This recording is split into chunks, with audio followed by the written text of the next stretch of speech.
1920, you just think of the changes that have happened since then in terms of the abilities to communicate, and the telephone era just beginning, and the range of developments that were happening. And really, ever since the Corps started, it's been at the forefront of development in signals technology and communications technology. So it's been a pretty exciting place to be, I think. And they've proved that that was the right thing to do. The way the Corps has developed has really proved at the point the necessity of having a specialist corps in its own right. It is 100 years since the Royal Corps started. It did have an origin with the Royal Engineers as they began to understand just how important signals were.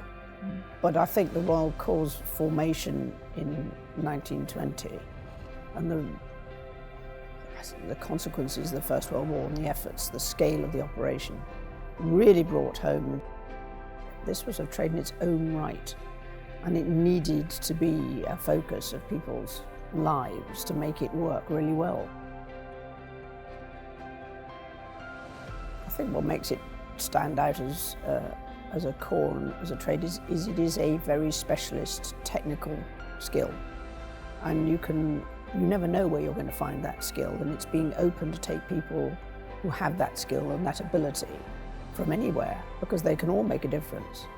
And it's been particularly true, I think, in the Royal Corps Signals of recognising talents from wherever they come from. And the fact that many of them have been women and have been prepared to be up front as well. I mean, we sometimes don't notice because on the whole it's not recognised, but they're often first into an operational environment. And they're often in front of an operational environment because certainly in the past, your signals stations have needed to be in places where a bit vulnerable, but women have been there as well. And we talk about frontline, but that was frontline stuff. Well, I think it's a logical progression for an organisation which would have understood the impact of cyber and the potential weak spots quicker than most, and having to learn how to deal with that, because if you are going to maintain secure communications, you really do have to understand your cyber space and its weaknesses. And it seems to me to have a very logical place to focus on at this stage. It doesn't replace the disciplines of all the other aspects of signalling history. The key is to understand where cyber is going and what it means and how useful it is, but above all, what its weak spots are. At this stage in my career, looking forward 100 years is quite tricky, but keeping up with the changes that I've seen in my time as Colonel-in-Chief have been quite a challenge.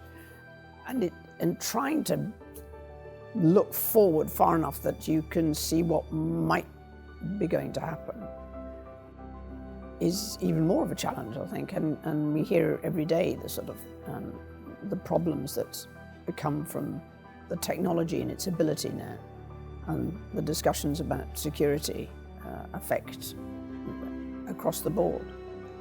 So I think that for those in the future, the challenges will perhaps be less physical, but I do think the mental challenges will be quite severe in the business of keeping up.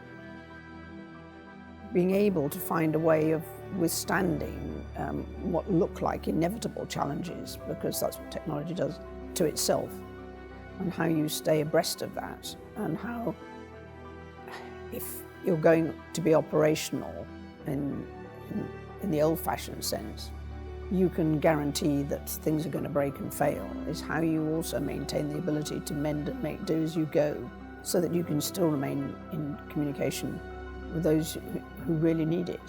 And that's the assumption will be, from everybody else's perspective, that this is easy. For the Royal Signals soldier, they may understand that that's not quite so true.